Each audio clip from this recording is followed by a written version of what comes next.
अभी हम लोग चर्चा स्टार्ट करते हैं पार्किन रिएक्शन को लेके, ठीक है। थोड़ा डिटेल्ड एनालिसिस इसका करेंगे। तो पार्किन रिएक्शन आ जाइए, पहला क्या है, पहले इसमें हम लोग लिखेंगे रिएक्टेंट। सबसे पहले यहां लिखेंगे रिएक्टेंट, तो लिखिए एरोमेटिक एल्डिहाइड। रिएक्टेंट क्या लिखेंगे, एरोमेटिक एल्डिहाइड, जो कि है आपका बेंजल्डिहाइड। यानी यहां पर हम लोग जो चर्चा करेंगे वो बेंजल्डिहाइड को लेके करेंगे। एरोमेटिक एल्डिहाइड जिसके साथ जुड़ा हुआ है बेंजल्डिहाइड, ठीक है। रिएजेंट हम लोग क्या लेंगे, रिएजेंट हम लोग क्या लेंगे ना, रिएजेंट हम लोग लेंगे एसिड एनहाइड्राइड। रिएजेंट हम लोग क्या लेंगे बताइए, हम लोग लेंगे एसिड एनहाइड्राइड, ठीक है। जैसे आप मान लीजिए, मतलब सर कुछ स्पेसिफाई करिए। स्पेसिफाई ऐसा कर सकते हैं कि यहां पर हम लोगों ने ले लिया एसिटिक एनहाइड्राइड। ये रिएजेंट ही आपका पहचान होगा कि हाँ ये रिएजेंट को आप यूज कर रहे हैं। और यहां पर एक बहुत इंपॉर्टेंट बात है, जानते हो कि रिएजेंट जो होगा वो तो एसिड एनहाइड्राइड होगा, यानी एसिटिक एनहाइड्राइड होगा। फॉर एग्जांपल मैं यहां पर फॉर्मूला भी आपको दे दिया कि सर ये एसिटिक एनहाइड्राइड का फॉर्मूला है। अब देखो मजेदार बात क्या है कि खाली एसिटिक एनहाइड्राइड नहीं यूज करना है। खाली एसिड एनहाइड्राइड जैसे एसिटिक एनहाइड्राइड है वो यूज नहीं करना है। यहां पर लिखना है in presence of, in presence of the sodium or potassium salt of the same acid. In presence of the sodium or potassium salt of the same acid. अब इस पे हम लोग क्या करेंगे, क्लियर। अब इस पे हम लोग क्या करेंगे, इस पर हम लोग चर्चा जरूर करेंगे कि हम लोगों को सेम एसिड का ही, हम लोगों को सेम एसिड का ही वो क्यों चाहिए, मतलब सॉल्ट क्यों चाहिए, हम लोग इसके ऊपर चर्चा करेंगे फाइनली। तो ये आप लोग 1 नंबर पोजीशन देके रख सकते हो रिएजेंट में, और 2 नंबर हम लोग ऑब्वियसली एक हाइड्रोलिसिस जैसा चाहिए होता है। तो वो तो बहुत इंपॉर्टेंट है कि पानी, पानी जिंदगी के लिए भी इंपॉर्टेंट है, पानी रिएक्शन के लिए भी इंपॉर्टेंट है। तो यहां लिखेंगे H2O फॉर क्या, हाइड्रोलिसिस। H2O चाहिए, किस लिए चाहिए ना, H2O चाहिए हाइड्रोलिसिस के लिए, ठीक है। आते हैं इसके बाद कि जो जरूरत चीज है, ठीक है। यहां तक सब लोगों ने लिख लिया है। अभी हम लोग लिखेंगे यहां पर, यहां तक अगर सब लोगों ने लिख लिया तो आगे लिखेंगे टेम्परेचर। जो टेम्परेचर यहां पर हम लोग यूज करते हैं वो एक fixed value he most of the time हम लोग यूज करते हैं। एक रेंज भी ले सकते हैं, लेकिन इसके लिए एक टेम्परेचर यूज होता है। जो टेम्परेचर का वैल्यू है, जो टेम्परेचर का वैल्यू है 180 डिग्री सेल्सियस। यानी जहां आपको एनहाइड्राइड दिखा, जहां आपको सोडियम या पोटेशियम सॉल्ट दिखा, जहां पर आपको 180 डिग्री सेल्सियस टेम्परेचर दिखा, ये आपको दिख जाएगा, तो तभी आपको समझना चाहिए, आपके मन में स्ट्राइक करना चाहिए कि सर ये ही है पार्किन रिएक्शन। अब इसमें हम लोग आ जाते हैं प्रोडक्ट। प्रोडक्ट क्या होगा सर, इसको भी थोड़ा चर्चा कर लेते हैं। प्रोडक्ट होगा, बहुत इंपॉर्टेंट है, alpha comma beta unsaturated acid. बहुत फेमस रिएक्शन है, मैं बार बार बोल रहा हूं, बहुत फेमस रिएक्शन है अल्फा बीटा। इसका सिंथेटिक एप्लीकेशन जो भी बोलो तो भी थोड़ा बहुत अच्छा लेवल पे है, ठीक है, यूज भी होता है काफी जगह, अल्फा बीटा अनसैचुरेटेड एसिड। और यहां पर आपको बता दूं कि इस पर्टिकुलर केस में जो हम लोग बेंजल्डिहाइड के एग्जांपल लेंगे, वहां हम लोग के पास जो एसिड आएगा उसका नाम है सिनामिक एसिड। उस एसिड का क्या नाम है, सिनामिक एसिड। तो सिनामिक एसिड भी यहां पर हम लोगों का यूज हो जाएगा, ठीक है। सिनामिक एसिड भी हम लोग का यहां पर यूज हो जाएगा। तो आइए अब रिएक्शन पे आ जाते हैं। अब आ जाते हैं रिएक्शन पे, अब आ जाते हैं रिएक्शन पे।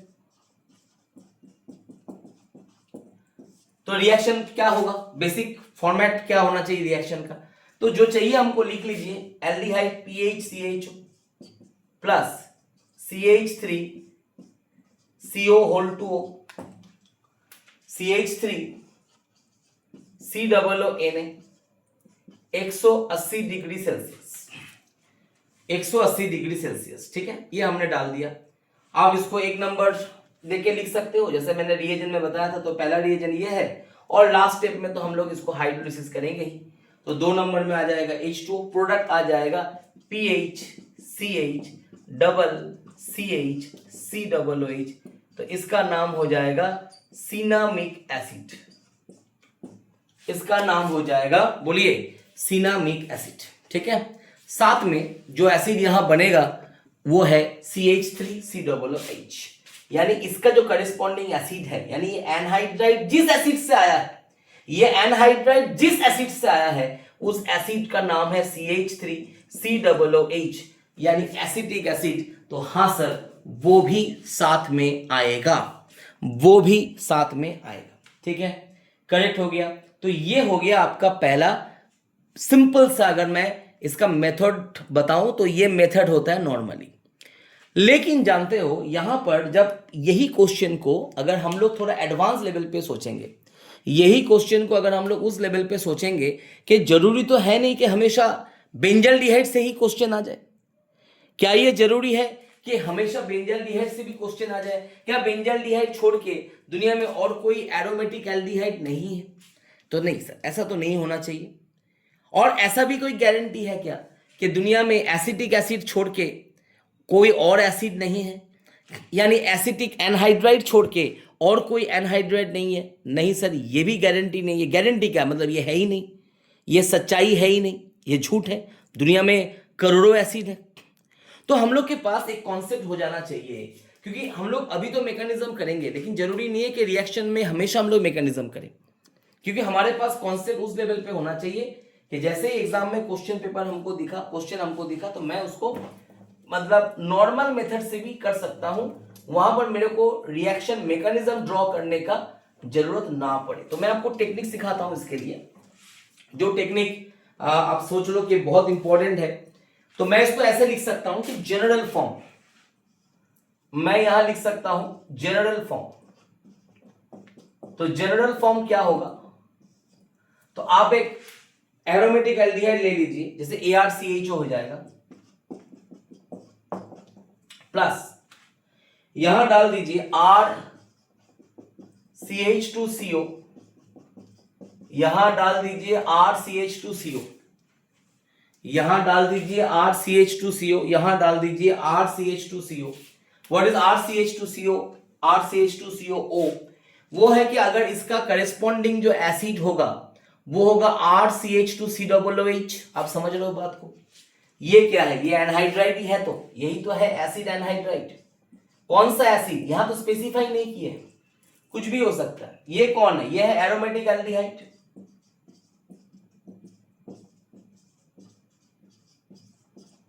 ये है एरोमेटिक एल्डिहाइड। तो जो एसिड है वो क्या है? RCH2COOH, RCH2COOH। इसको P2O5 देके हीट कर दो तो ये पानी निकल जाएगा, ये पानी निकल जाएगा। तो प्रोडक्ट क्या बनेगा? RCH2CO, नीचे क्या बनेगा? RCH2CO, और यहां पर बनेगा O, एनहाइड्राइड। बन गया ना एसिड एनहाइड्राइड। आपको समझना पड़ेगा कि एसिड एनहाइड्राइड किस तरीके से बन रहा है। इस तरीके से बन रहा है आपका एसिड एनहाइड्राइड। क्लियर हो गया सर? अब अगर हम लोग इसका रिएक्शन देखेंगे, मतलब ये आप लोग आराम से नोट कर लीजिए। तो यहां पर मैं तब तक लिख देता हूं कि यहां पर H2O डाल दीजिए। यहां पर क्या डालना है? H2O डालना है। H2O को नीचे डाल देते हैं, H2O को नीचे डाल देते हैं क्योंकि हाइड्रोलिसिस करना है। और इसी का एसिड का ही सॉल्ट ले लीजिए, RCH2COONA। 180 डिग्री सेल्सियस का टेम्परेचर ले लीजिए, 180 डिग्री सेल्सियस का टेम्परेचर ले लीजिए, ठीक है। तो क्या बनेगा सर बताइए? यहां पर जो बनेगा ना वो बहुत इंपॉर्टेंट है, सुनो ध्यान से। यहां बनेगा कि आप लोग सबसे पहले अगर आप ध्यान से देखोगे, जो मैंने एरोमेटिक एल्डिहाइड पे बनाया वो क्या था? PHCH double CH COOH। ये पोर्शन तो बेंजल्डिहाइड से आया है, यानी एल्डिहाइड वाला पोर्शन यहां आएगा ArCH। अब एक डबल बॉन्ड आ जाएगा, समझो ध्यान से। ArCH लिखने के बाद एक डबल बॉन्ड आ जाएगा, ठीक है। उसके बाद हमारे पास क्या आ जाना चाहिए, उसके बाद आ जाना चाहिए जो कनेक्शन होगा ना वो इस सी से होगा। अब ऐसे मन ही मन में सोचो कि मेरा यहां पर जो CH2 है, इसका H2 और इसका O दोनों मिलके पानी निकाल दिया, यहां से वाटर निकाल दिया। ठीक जिस तरीके से ये चीज आप बेंजल डिहाइड में भी सोच सकते हो। देखो pH, एक सेकेंड देखो, अगर आप इस चीज को ऐसे सोचोगे, अगर इस चीज को आप ऐसे सोचोगे कि मैंने एक एरोमेटिक एल्डिहाइड ले लिया है जैसे PHCHO, ये बेटर होगा आपको समझने के लिए, प्लस H2CH COOH, तो ये निकल गया आपका बाहर। क्लियर है? ठीक उसी तरीके से यहां भी निकल गया, तो ये आ जाएगा C, ये R, ठीक है, और यहां आ जाएगा COOH, तो ArCH डबल CrCOOH, यानी वाटर निकल गया। आप सोचोगे वाटर निकल गया इस तरीके से H2O से। अब वहां भले जैसे भी निकल रहा है उसके बारे में तो हम लोग बात करेंगे, लेकिन इन जनरल अगर आप मेथड बताओगे तो इन जनरल जो प्रोडक्ट आएगा वो ये आ जाएगा, जो कि है अल्फा कॉमा बीटा अनसैचुरेटेड। देखो ये फंक्शनल ग्रुप है, ये अल्फा है, ये बीटा है, तो जनाब ये हो गया आपका alpha comma beta unsaturated acid. Clear है? आपके पास फंडामेंटली ये रिएक्शन तैयार हो गया। अब ऑब्वियस बात है सर कि अगर मेरे को जेई एडवांस्ड में ऐसा कोई क्वेश्चन दे जिसमें मैं तो घर से प्रिपेयर करके गया हूं कि मुझे बस बेंजल डिहाइड आता है, लेकिन क्या मैं बेंजल डिहाइड छोड़ के और भी कुछ कर सकता हूं? तो जवाब है हां। और क्यों आप एक्सपेक्ट करोगे कि केवल बेंजल डिहाइड ही आएगा? क्यों आएगा? वो नहीं आएगा, उसको छोड़ के कुछ दूसरा आएगा। तो आइए बात करते हैं अब दूसरा क्या चीज है कि हमारे पास इन जनरल कोई एक एरोमेटिक एल्डिहाइड मैंने ले लिया, इन जनरल कोई एक एसिड एनहाइड्राइड मैंने ले लिया, और अब अगर दोनों में रिएक्शन होगा तो ये प्रोडक्ट आएगा। क्लियर?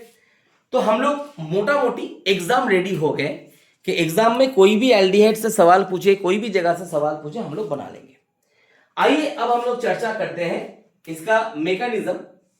तो मैकेनिज्म जब हम करेंगे तो उसमें तो हमको कोई एक पर्टिकुलर एग्जांपल लेने से सुविधा होता है, तो हम लोग यहां पर वही बेंजल डिहाइड का एग्जांपल ले लेंगे जिसमें हम लोग सिनामिक एसिड को बना रहे हैं। तो यहां पर लिखेंगे मैकेनिज्म, यहां लिखेंगे mechanism with the example of formation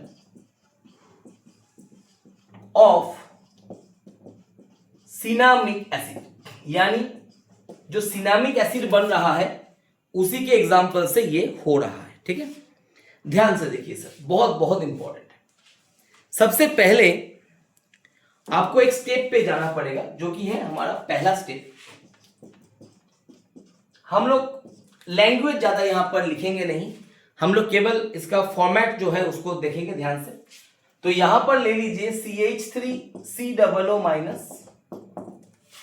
अब ये CH3COO माइनस कहां से आया सर? ये वही है ना सॉल्ट वाला, जो CH3COO या CH3COO। क्लियर? बात समझ में आ रहा है? वो यूज कर रहे हैं हम लोग। तो CH3COO माइनस प्लस यहां देखो HCH2COO CH3COO और यहां पर आ जाएगा O, यहां पर आ जाएगा O। करेक्ट है? करेक्ट है। तो यहां पर क्या हो जाएगा सर? देखो ध्यान से, ये माइनस जाके H को खींच लेगा। ये एसिडिक हाइड्रोजन है, तो अगर एसिडिक हाइड्रोजन है तो उसको खींच लेगा। ठीक है, रिवर्सिबिलिटी मेंटेन होगा यहां पर। तो प्रोडक्ट क्या आ जाएगा सर? प्रोडक्ट आ जाएगा CH2 minus conjugate base COO, यहां O, यहां CO, यहां CH3। ये आना चाहिए सर, पक्का आना चाहिए। हाँ सर, ये कौन है? ये कॉन्जुगेट बेस है। किसका कॉन्जुगेट बेस है? इसका। प्लस क्या बन जाएगा? CH3COOH प्लस क्या बन जाएगा? CH3COOH। क्लियर है? अच्छा, ये भी एक चीज आपको समझना चाहिए कि जब आप इस चीज को आगे बढ़ाओगे तो इसका एक रेजोनेंस भी आएगा ना। मैं इसको यहां दिखा देता हूं, मैं इसको यहां दिखा देता हूं। तो ये रेजोनेंस कैसे करेगा? देखो, ये करेगा ये इधर, ये इधर, तो ये बनेगा CH2, ये बनेगा डबल CO माइनस, यहां O, यहां CH3, यहां CO, ठीक है, प्लस जो मैंने अभी बताया था CH3COOH बन जाएगा। तो यहां पर जो बनेगा वो है एनोलेट। नोट कर लीजिए, यहां पर जो होगा वो क्या होगा, एनोलेट। ये एक एनोलेट है। एनोलेट के बारे में तो हम लोग जानते ही, हम लोगों ने एल्डिहाइड पढ़ा है, हम लोगों ने कीटोन पढ़ा है, वहां पर एनोलेट तो बहुत चर्चे में रहता है। तो ये एनोलेट है। एनोलेट किसको बोलते हैं, जो इनॉल होता है, इन के साथ ऑल, उसमें अगर OH के O के माथे पे माइनस चार्ज आ जाए तो ये हो जाएगा एनोलेट। ठीक है, तो ये हो गया पहला स्टेप। यानी अब ऐसा सोच सकते हो कि जो पहला स्टेप होगा उसको हम लोग बोलेंगे एनोलेट, एनोलेट फॉर्म होगा। अब आइए स्टेप 2 पे, अब आइए स्टेप 2 पे। स्टेप 2 क्या होगा, स्टेप 2 होगा जिसमें एक इस तरीके का एटक जा रहा है आपके पास। तो स्टेप 2,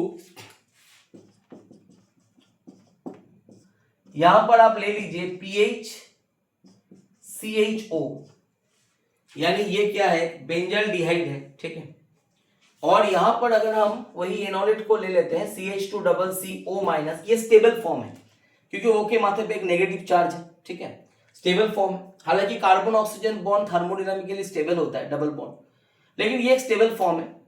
बट जो भी हो जाए, कनेक्शन तो हमेशा C से ही होगा। ये हम लोग पढ़े हैं कि कार्बन कार्बन जो बॉन्ड होता है वो बहुत ज्यादा स्टेबल हो जाता है। तो यहां पर क्या आ जाएगा, यहां तो O आ जाएगा, यहां CO आ जाएगा, यहां CH3 आ जाएगा। अब देखो क्या हो रहा है, ये इधर जा रहा है तो ये इधर आ जाएगा, तो ये जाके यहां अटैक करेगा। करवाइए अटैक, आप लोग साथ में चलते रहिए, आप लोग साथ में चलते रहिए मेरे साथ। ठीक है, तो क्या आ जाएगा प्रोडक्ट बताइए इसमें। सर यहां प्रोडक्ट आ जाना चाहिए PH CHO-, देखो O-, CH2 COO CO CH3, PH CHO-, CH2 COO CO CH3, correct है। ये क्या है, ये है एन एल्कोक्साइड आयन, ये तो एल्कोक्साइड आयन है ना, तो यहां क्या लिखेंगे, an alkoxide ion intermediate. Of course ये एक इंटरमीडिएट है, और ये कौन सा इंटरमीडिएट है, ये एल्कोक्साइड आयन इंटरमीडिएट है।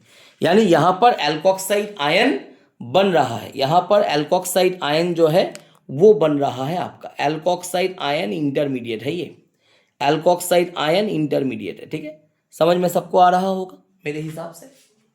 अब आगे हम लोग क्या करेंगे, स्टेप 3 पे आ जाएंगे।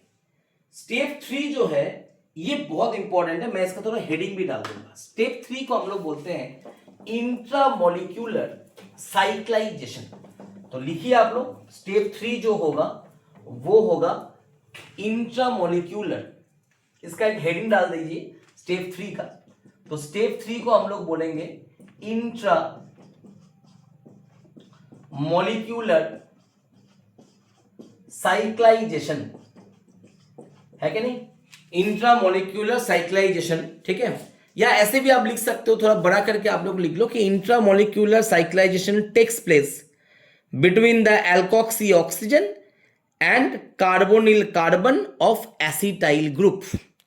मैं फिर से रिपीट करता हूं, थोड़ा समझिए इसको। यहां पर आप ऐसे लिखिए, intramolecular cyclisation takes place between the alkoxy oxygen and carbonyl carbon of acetyl group.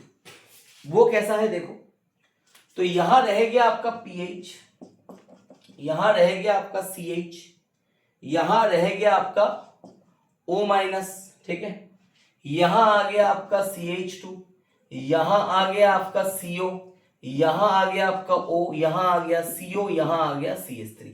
अब ध्यान से देखो, ये जो CO बॉन्ड है ये इधर ओपन करेगा, तो ये माइनस जाके C को अटैक करेगा। करिए, अटैक करिए इसको। तो अटैक करने से क्या प्रोडक्ट आता है खुद सोचो, यहां पर इसको अटैक करने से क्या प्रोडक्ट आएगा खुद सोचिए, यहां पर इसको अटैक करने से क्या प्रोडक्ट बनेगा खुद सोचिए। क्लियर है, यहां पर एक साइक्लिक रिंग बन जाएगा, है कि नहीं, यहां पर एक साइक्लिक रिंग बन जाएगा। और ये स्टेप बहुत मर्वेलस स्टेप है, PH CH CH2 CO O C CH3 O minus O, और ये देखो यहां पर एक आप देख सकते हो, यहां पर 1 2 3 4 5 6 मेंबर का एक साइक्लिक इंटरमीडिएट बन गया। 6 मेंबर रिंग जो होता है उस 6 मेंबर रिंग का एक साइक्लिक इंटरमीडिएट जो है वो आपके पास बन गया। करेक्ट है।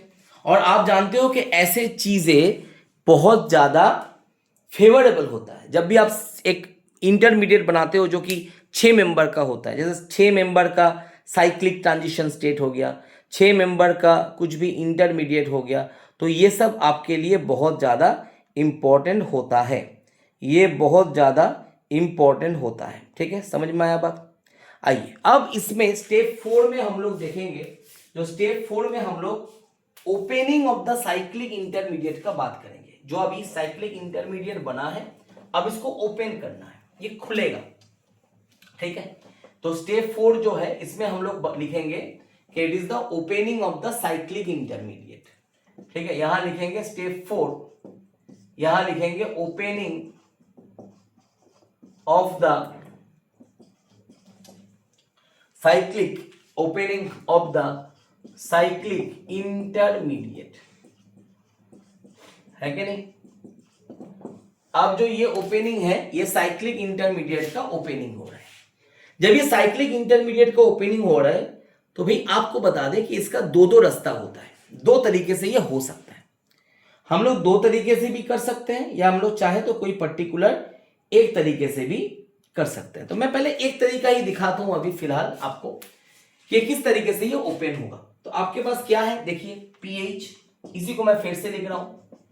ये क्या हो जाएगा CH2, ये क्या हो जाएगा CO, ये क्या हो जाएगा O, ये क्या हो जाएगा C, ये क्या हो जाएगा O माइनस, ये क्या हो जाएगा CH3, यहां है O और ये कनेक्टेड हो गया। 6 मेंबर का रिंग बन जाएगा आपके पास। हाँ सर बनेगा।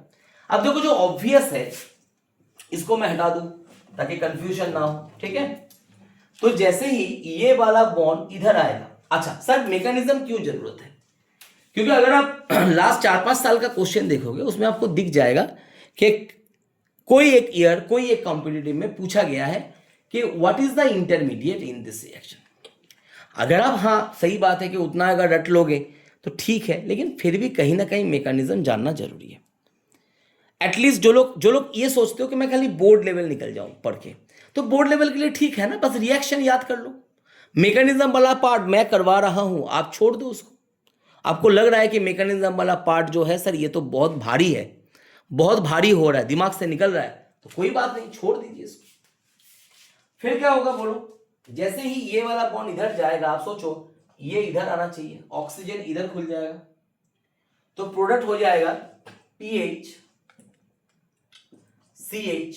ठीक है, जैसे ये इधर जाएगा ये खुलेगा, तो यहां पर आ जाना चाहिए O CO CH3, OCO CH3, यहां पर क्या आ जाएगा CH2, यहां पर क्या आ जाएगा COO माइनस, यहां पर क्या आ जाएगा देखो COO माइनस, देखो ध्यान से यहां पर क्या आ जाएगा COO माइनस। अगर परफेक्ट मैकेनिज्म करते हो तो आपको हर स्टेप का एक्सप्लेनेशन याद आना चाहिए कि अगर ये बन रहा है तो क्यों बन रहा है, क्योंकि ये रेजोनेंस स्टेबलाइज्ड है।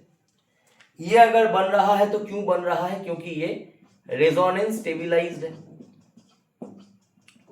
ये रहा इसका रेजोनेंस स्टेबलाइज्ड। कोई भी चीज अगर रेजोनेंस स्टेबलाइज्ड है, हजारों बार हम लोगों ने किया है, तो वो बनना चाहिए, वो बनता भी है, राइट, क्योंकि वो रेजोनेंस स्टेबलाइज्ड है। अब इसके बाद क्या हो जाएगा, जो कि बहुत ज्यादा मतलब इंपॉर्टेंट ही है, आप मान सकते हो कि इसके बाद ये जो चीज बना आपके पास है ना, रिंग ओपनिंग के बाद मान लो उसको आप फिर से यहां पर लिख लीजिए PH, ठीक है, CH O CO CH3, ठीक है, यहां रह गया CH2, ये हो गया COO माइनस। करेक्ट, ये आपके पास है। अब इसको ना फिर से एक एसिटिक एनहाइड्राइड के साथ ये रिएक्ट करता है। आप समझ लो, आपको हर स्टेप में कॉन्डेंसेशन का स्मेल आते रहेगा यहां पर कि कॉन्डेंसेशन हो रहा है, दोनों जुड़ रहा है, जुड़ेगा, वहां से वाटर निकलेगा और दोनों अल्टीमेटली कंबाइन कर जाएगा। तो वही इसीलिए इसको कंडेंसेशन बोलते हैं। तो प्लस यहां लिख दिए CH3CO यहां O, यहां CH3, यहां CO। अब क्या, ये बॉन्ड इधर जाएगा और ये माइनस चार्ज आके यहां पर अटैक करेगा। ये वाला बॉन्ड इधर जाएगा और ये माइनस चार्ज आके यहां पर अटैक करेगा। अगर अटैक करेगा तो क्या प्रोडक्ट बन जाएगा, देखो यहां बनेगा PH CH O CO CH3 CH2 CO O CO O O C O minus है ना, CH3 O CO CH3, कुछ ऐसा बनेगा, कुछ ऐसा बनेगा जी सर बनेगा।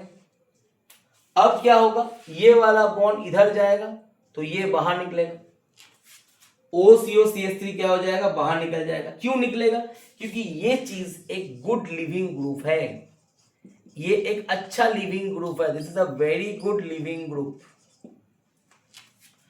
ये एक बहुत अच्छा लिविंग ग्रुप है। कौन कौन सा चीज बहुत अच्छा लिविंग ग्रुप होता है भैया, जो लीव करने के बाद स्टेबिलाईज्ड हो, ये लीव करने के बाद स्टेबिलाईज्ड होगा क्योंकि तो एसीटेट है, तो ये तो स्टेबिलाईज्ड होगा ही। तो बोलो यहाँ क्या, यहाँ पर क्या प्रोडक्ट मिल रहा है हम लोगों को फाइनली, यहाँ आ रहा है सर PH जी सर, CH जी सर, O CO CH3 एकदम सर, फिर यहाँ CH2, यहाँ COO, यहाँ पर CO और यहाँ पर CH3। देखो ये फाइनली एक प्रोडक्ट आ गया आपके पास, ये फाइनली एक प्रोडक्ट आ गया आपके पास, क्लियर, ये फाइनली आपके पास एक प्रोडक्ट आ गया, करेक्ट है। अब इसके बाद क्या, इसके बाद क्या, ठीक है, इसी स्टेप में हम लोग करेंगे, अलग से स्टेप में नहीं जाएंगे, इसी स्टेप में हम लोग करेंगे।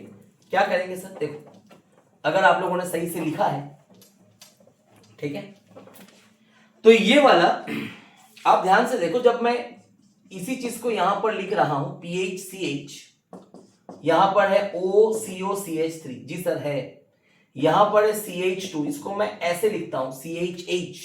क्यों लिख रहे हैं आपको अभी समझ में आ जाएगा, ये ऑलरेडी आ रहा होगा, और ये हो जाएगा COO CO CH3, ये रहेगा आपका प्रोडक्ट, जो फाइनल प्रोडक्ट अभी तक मिला है हम लोगों को, उसके हिसाब से ये प्रोडक्ट आना चाहिए, आना चाहिए सर। अब सर देखो ध्यान से, यहां पर जो H है ये तो एसिडिक हाइड्रोजन, अरे ये तो एसिडिक होगा ही, ये तो CO के बाजू में है, तो उसको अगर हम लोग CH3 COO माइनस दे देंगे तो ये H को टान लेगा, खींच लेगा अपने तरफ, इसको खींच लेगा अपने तरफ, ठीक है। तो अगर ये CH3 COO माइनस इसको अपने तरफ खींच ले तो बोलो क्या बनना चाहिए, यहां पर एक कार्बोनाइन बनना चाहिए CH माइनस, करेक्ट है, CH माइनस बनना चाहिए। क्या वो बनता है, हाँ वो बन सकता है, लेकिन हम लोग सेम स्टेप में ही क्या करते हैं, इस बॉन्ड को यहां पर मूव करवा देंगे और इस बॉन्ड को यहां से खोल देंगे। आपको फिर से मैं बता रहा हूं वन मोर टाइम, ये जो CH3 COO माइनस यहां पर यूज हो रहा है, अब ध्यान से देखो, ये वाला ना एक बेस का काम कर रहा है।